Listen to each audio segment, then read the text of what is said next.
It's Natasha Bazile with SoldByNat.com, associate broker, home selling, and new construction specialist with Virtual Properties Realty in Georgia. Today I have a special guest with me. This is Jeannette Franklin. Welcome, Jeannette.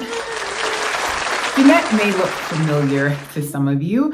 I want to say she's been in previous videos, and if you're a past client, you may have worked with Jeannette before. But let's tell the good people who Jeannette is. Jeannette is a licensed realtor. Jeannette is my client care coordinator. Jeannette is also my past client. Wait, what? Jeannette is my past client. What year did you close, Jeannette? Was it 2014? 2014. 2014. Mm-hmm. 2014, we got connected, and her and her hubby bought their first home, and I'm gonna ask you to share a little bit about that. But 2014, she bought her first home, and we stayed connected over the years. And she always said, "I'm gonna get my real estate license, and when I do, I'm gonna come work with you." And she actually did. What year did you get licensed? Last year in March. So 2022. 2022. So yes, she while she's building her business, she came aboard and she's helping me as well. But she is not new to real estate. How long have you worked in the real estate industry? 8 years. 8 years, and she has worked in the, what would you say, the closing attorney? Mm-hmm. Closing attorney title side. Yes. And that's why we have her as a guest today, because we are going to talk about the closing attorney title side. This video is for buyers, for sellers, as well as realtors, because we don't realize how important that side is. Mm-hmm. Jeannette is going to share some gems about why it's so important, why we need to get the information that they request over to them sooner rather than later, and just explain that process. So that's what we're going to be talking about today. Stay tuned.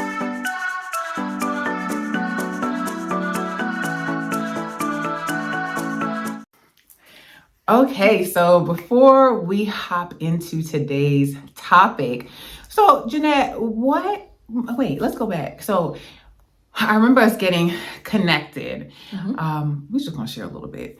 So I remember when you reached out to me, you had already been working with an agent, right? Yes. Mm-hmm. What happened? Was that not a good experience? Was that not working? Well, the agent that we were working with basically fired us because we were first-time home buyers, and we asked a question that she could have responded to the next day, but I guess, she was out. We didn't know, and she didn't like it. So she kind of had words for us and telling us, you're not my only client, and just basically, fired us as her client. And we was just like, we just asked the question, because, first time home buyers, we didn't know. Uh-huh. And so I literally was daydreaming and passed my turn and made a wrong turn down and saw a sign that said, text here for more information. And I was like, let me text her. I was like, I ain't got to talk to nobody. I could just text it. And I texted it. I saw the pictures of the house. I was like, ooh, not in the price range, but okay, this is nice. Mm-hmm. And then Natasha reached out, and it was like, oh my God sent. That was just divine right there. Divine intervention. God came in and saved the day. Oh my gosh. I wanted us to talk about that. Mm-hmm. Wait, hold on.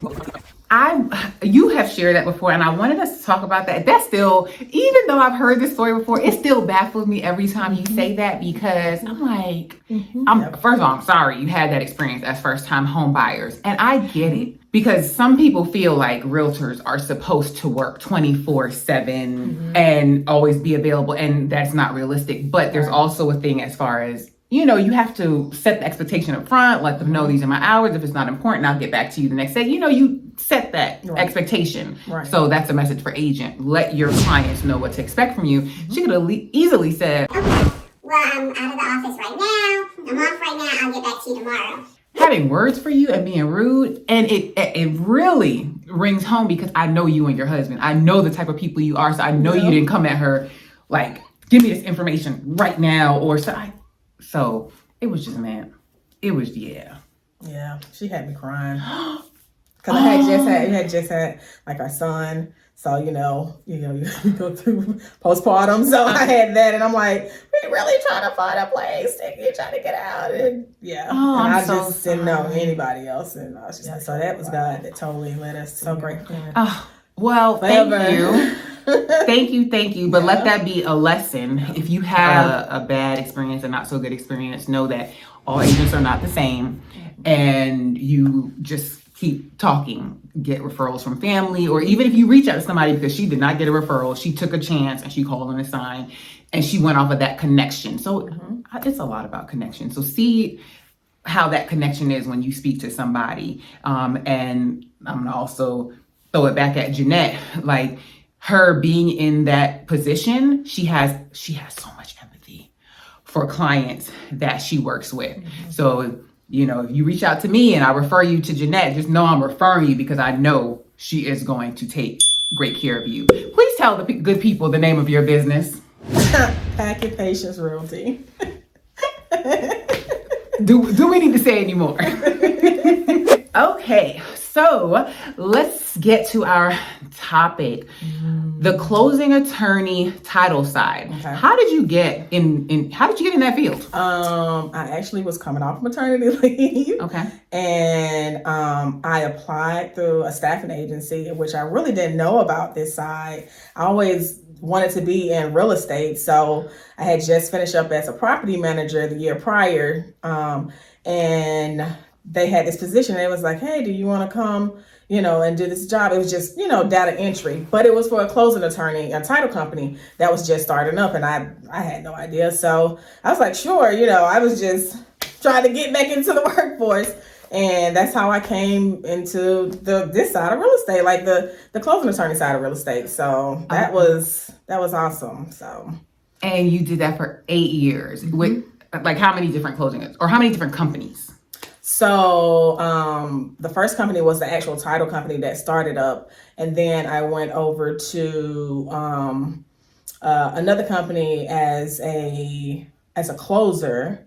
So, and then the last company I left, I was a pre-closer paralegal. So, I've been in a couple of companies, a couple of big companies that everyone is, know about closing that, and you may close that or have or will in the future. So so I know, I'm familiar. I've closed at them that you have worked at, and I would not know if I didn't, because when I'm going to closing, I'm not seeing you at the closing. I'm seeing closing attorney that comes out to sign the paperwork. So we need to let's go back. We need to dive into that for the people that do not know, like what a closer, a pre-closer.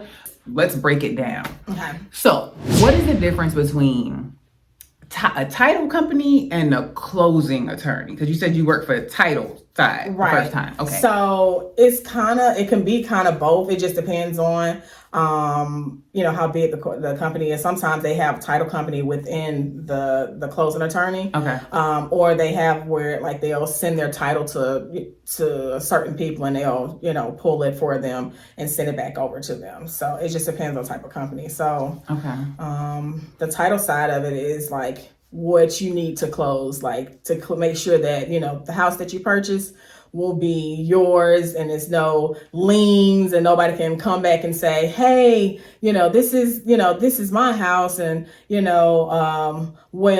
I have to pay this bill because they said I have a lien on the house or the property taxes haven't been paid. So that's where the title company come in, and they run the title and make sure that whatever comes back, the closing attorney, they work to clear it up so you can end up at the closing table. I was just about to ask you that question. What is title? So they make sure the title is clear, because if the title is not clear, you are not closing on that house. Right? Right. Okay. All right. So throwing out this question here. Does the buyer pick the title company? The buyer picks the title company. Okay. They have first dibs on it.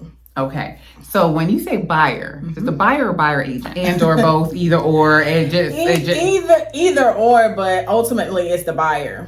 Because the buyer agent can say, hey, you know, I have this company over here, you know, we can close over here if you want to. But if the buyer says, no, I have, you know, I know a friend that is a closing attorney over here and I want to close with them, then the buyer has that option and has that first dib on saying, you know, we're going to close over here, even though, you know, the buyer agent may say, you know, suggest another place to close. Okay. And I'm glad you brought that up, because normally when I'm doing a contract, I don't ask the buyer like, hey, well, normally buyers don't even know. They don't even, it's not even a question. I'm like, hey, do you have a title company that you want to use? Do you have normally they're just like, they're deferring to me.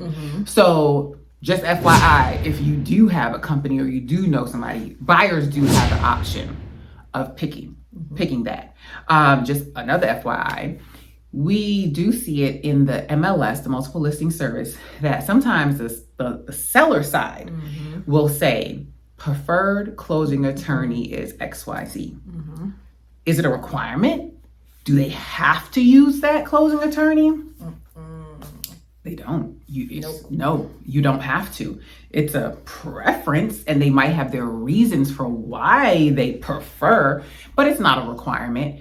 If you're in a multiple offer situation, it might be in your interest to use who they want to use, but again, it's negotiable.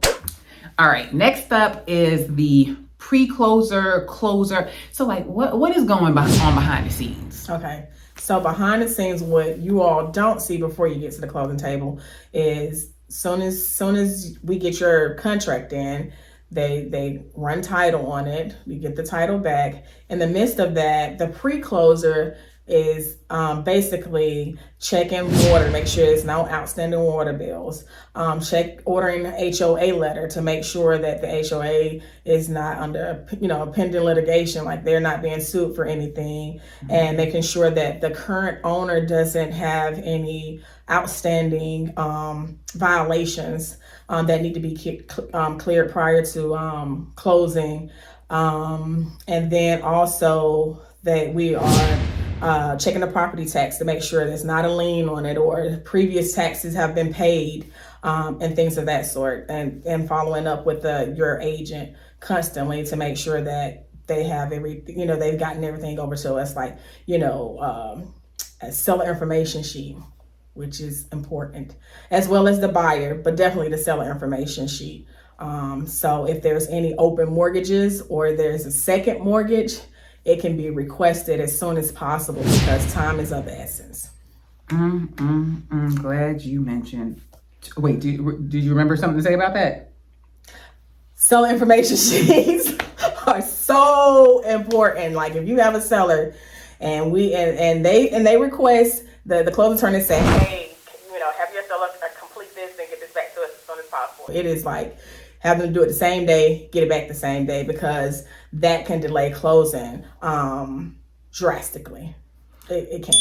I'm going to piggyback on that, and I will insert the video somewhere here, because more than one time I had it to where sellers had a loan modification and it did not come out until the end, right near closing, and it created a situation. It was not fun. And through that learned if the sellers would have, I want to ask you about this, right? Because I feel like it's two-sided. One, if the sellers would have provided the seller information sheet sooner, and I also feel like if the closing attorney would have either, I wasn't going to say requested, maybe they did and the seller didn't provide it, or if they just didn't pull it, I don't know what it was. But had they done this sooner, we wouldn't have ended up so close to closing with this whole issue and trying to figure this out. So the sooner that they get this information to the closing attorney, the better. And as an agent, if that's one of the questions you ask in your listing appointment, have you done any loan modifications? Have you anything like that? Refinance? I'll ask those questions. So to let the closing attorney know, hey, please treat this with some urgency or something. I don't know. That's the only thing I could come up with. Yes, but a lot of times people don't remember doing a loan modification. That's it. So it's up to us to get the title back, and we see that, hey, it's a second mortgage that's sitting there. And then that's when we have to go and try to, or, in the past, try to hunt down the seller and like ask them, hey, what's your account number on that? And, and they're like, well, I don't remember. It's been so long ago. And so that could like definitely delay, because especially if it's a HUD modification, they have gotten a whole lot better, but it depends on what kind of loan modification, and it's under, HUD. It used to take up to like 3-4 weeks, like a month, and delay closing because their process, but they're a whole lot better now. But at the same time, if it's another third party lender, it could trying to get in touch and find the information, especially if the seller doesn't remember, doesn't know how to get in contact with them. It could be very time consuming and delay closing. So. Yeah, and HUD is Housing for Urban Development. Mm-hmm. Yeah, so HUD, and and as you say it, I remembered in one of these cases, the couple, it was a senior couple. Mm-hmm. We all deduced that they didn't realize what they signed. Mm-hmm. So this is a side note here for those of you that have older parents. Talk to them about signing things, mm-hmm. answering, calls and people selling them things, because if they don't have anybody advocating for them, reading paperwork and seeing things, it can really end up badly. And the same thing happened. They found out about the HUD thing close to closing, so now pushed everything, and it just, in one case, they didn't have money to even pay back the loan modification. Yeah. It can. Yeah. Okay, so now we have we're done with the pre-closer. Mm-hmm. Then where does it go next? It goes to the closer. So once the pre-closer has completed all of the upfront, like, making sure that everything is cleared, it goes over to the closer. And the closer works directly with the lender that you're working with, and they give you that loan estimate on all the numbers on what you have to bring to closing and how much it's going to cost you, and your, escrow, like your insurance, your taxes, and things of that sort. It goes over to the closer, and the closer will balance with your lender to make sure that your lender is in compliance with what they're supposed to collect at closing, far as in your insurance and your property tax and any HOA fees that are due, or like initiation fee, if there's yearly fees and you have to, prorate some of it back to the seller, or you have to pay for the upcoming months or year. The closer will get all of that together, and they actually get your closing package that you're going to sign with the attorney together, and they stack it in a certain order and make sure that all of the documents are there according to, law that's supposed to be signed at your closing. Okay, so when you get you're clear to close, which, oh my goodness, we all music to our ears. It's not a clear to close, go sign your closing documents, because there's still work that has to happen behind the scenes between clear to close and getting to the closing table. So that's what she's referring to, balancing stuff and getting paperwork and getting everything in order. And then also, when they're doing that balancing, they are going to prepare what's called a settlement statement. Settlement statement. And ideally, you'll have that a couple days before closing. Sometimes it'll come down to the wire, and you might not see it until you're at the actual closing table. You should have seen these numbers beforehand, but sometimes they're still balancing, or they caught a number that needs to be adjusted or something, but you will see a breakdown of all the numbers on the buyer side and the seller side. All the numbers should make sense. So regarding the numbers, several years ago, they came out with is it a TRID, Disclosure Act? TRID, it's TRID, T-R-I-D. What is TRID? So basically TRID is a law where your lender has to disclose like your numbers as close as possible to the final numbers to you 3 days prior to closing. So you should know initially, like, okay, I have to wire, my final closing cost is going to be, $15,000. Your lender's supposed to submit that document, the closing disclosure, over to you 3 days prior to your closing date. Yes, and you should be signing something called a closing disclosure. Yes. If you do not sign that 3 days prior, your closing is going to be pushed because by law, you have to sign this document at least 3 days prior to closing. The other thing I want to share is, let's say the lender comes back and says, we're still working on numbers, but it should be $15,500. It is okay for you to go ahead and send $16,000. Even if you were like, I'm going to send $20,000 to make sure I'm good. Right. You are going to get that money back at closing. The closing attorney is going to cut you back a check at the closing table. What you do not want to happen is to be short. Nobody wants to have to run around and do a second wire and run to the bed. Nobody wants to have to do that and have that stress. It's happened. It's happened. You do not want that stress. So I always recommend it's better to send more than have to have that pressure. People, I've also heard them say, like, bring your checkbook to closing, just in case you end up being short. But I'm just like, listen, just wire more and you'll get the money back at closing. And most people don't have a checkbook nowadays. Oh yeah, that part. Listen, when I used to carry around checks, like only because my wallet, but I have checks. But I'm the outlier. But there was something else you said. We were going to talk about why. I feel like I need like a alarm. When it comes to wiring, let's talk about that. You will see all kind of disclaimers in the email signature. Yes. Let's talk about wiring. What do we want to tell the good people? Do not, I repeat, do not wire any money unless you actually call and talk to somebody physically at the closing attorney's office first.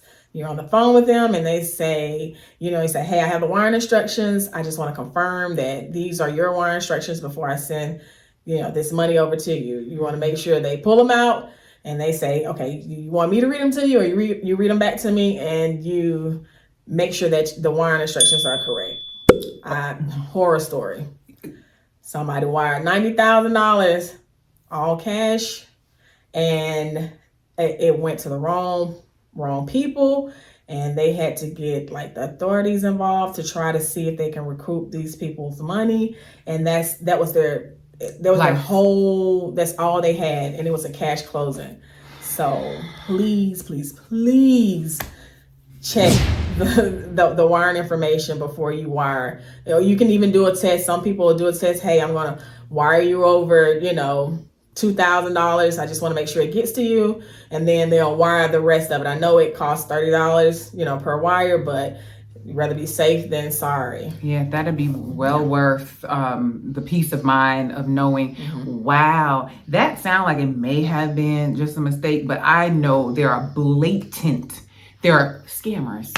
Like, email. Yes. Kara from the office, the closing attorney caught that they had dubbed her email. So the beginning of her email looked the same and the end of it was different. So they reached out to her. They were like, did you change your email? Nope. So the scammers, thank goodness. So I don't know if they had already did it or they would have sent like, here's your new closing your new wire instructions. So I have buyers like asking me, can you send me the wire instructions? Some closing attorneys will either they send it to me or they have it in a link with their email and I'll forward it. But I always tell them, call the closing attorney, the same thing that you said, and verify the wire instructions. So you definitely want to be verifying that. I love the closing attorneys that have it to where you have to actually log in and download it from a portal to make sure it's secure. But even still with that, make sure you verify the wire instructions. I could not imagine sending your whole life savings. Goodness, could you imagine if you send it over? Like I can't imagine. So yes, definitely be mindful of the wire. Anything else? I think we did good. We covered some good stuff when it comes to the closing attorney. I hope you get how important the closing attorney piece is in the whole process of getting to the closing table. If you are looking to buy a home, If you are looking to sell a home, whether it's now or in the future, if you have questions, our information will be down in the description box. Please go ahead and give this video a thumbs up. If you got some information, if you learned something, please give this video a thumbs up. I want to give a huge thank you to Jeannette. You are a natural on camera. You are a natural on camera. And yes, we are about to record our next video. We are going to be talking about, we are going to be talking about the ugly side of real estate.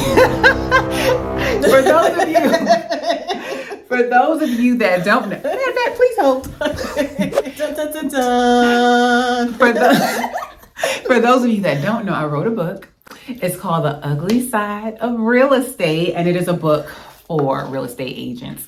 And it is for anybody that's thinking about getting in the business, new in the business, been in the business, need some encouragement. This is the book for them. So I'm going to be talking to Jeannette about her experience thus far being a real estate agent. So she's been in the industry on the closing side, but now she is a real estate agent.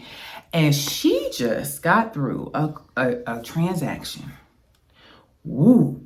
Let me see the book. It was the ugly side of real estate.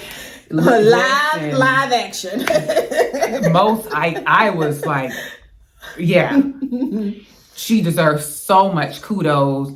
And I know your client is singing your praises. I'm so happy that you guys made it through to the beautiful side. But man, were you going through the ugly side? So I'll include the link to that video in the description box below. But thank you for watching this video. Again, give the video a thumbs up. Be sure to check out the podcast if you're ever not able to watch a video, okay? Have a positive, peaceful, and productive day.